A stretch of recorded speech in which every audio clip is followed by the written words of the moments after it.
I'm Reverend Michelle Johnson, and welcome to Wednesday's Word of Truth.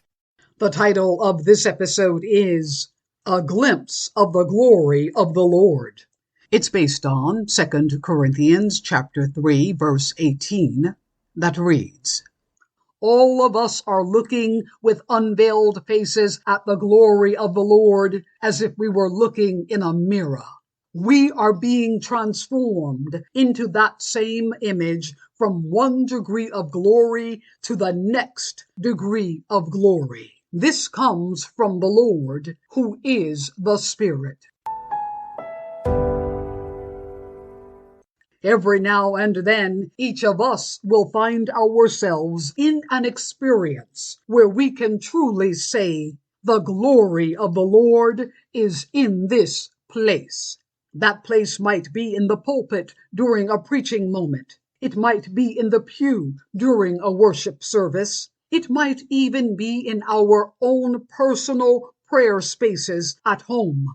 It is in that place where the profane is transformed into the holy and the glory of the Lord finds itself welcome. Old Testament records often described this experience as a future reality. However, Paul places the glory of the Lord in the present tense and puts it right where we can reach it, in front of our faces.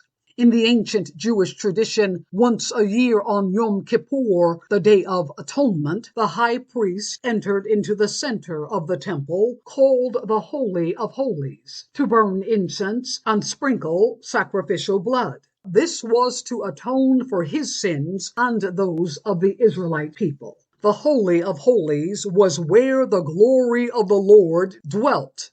The problem is, there was a veil that covered the Holy of Holies. One can easily conclude that the veiling obscured one's ability to clearly catch a glimpse of the glory of the Lord. No doubt Paul heard many versions of what happened on the day of Jesus' crucifixion. Matthew would later write down what would become a part of the official biblical account that reads, When Jesus had cried out again in a loud voice, he gave up his spirit. At that moment, the curtain of the temple was torn in two from top to bottom. It makes sense that the Apostle Paul would see the revelatory meaning of this cataclysmic event. The curtain that separated humanity from the glory of the Lord was torn in two. Jesus Christ had opened wide the freedom gates. He made the Holy of Holies accessible so that all who were in bondage could experience the glory of the Lord for themselves and be set free.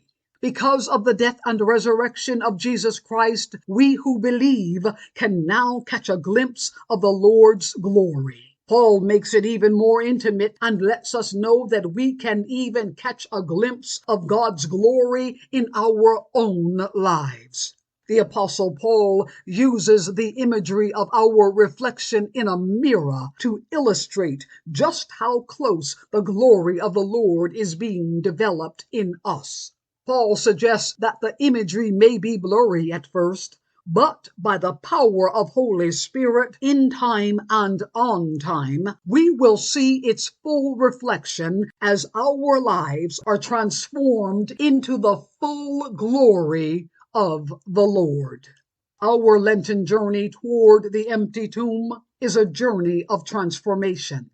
As we make our way up to Jerusalem, as Jesus did, we are being transformed from one degree of glory to the next degree of glory. Soon, we will be able to say of ourselves with confidence, truly the glory of the Lord is alive in me. I'm Reverend Dr. Michelle Johnson, and you have been listening to Wednesday's Word of Truth. You can follow us on Instagram, Twitter, and Facebook. Join me next week for another segment of Wednesday's Word of Truth. Thank you for listening.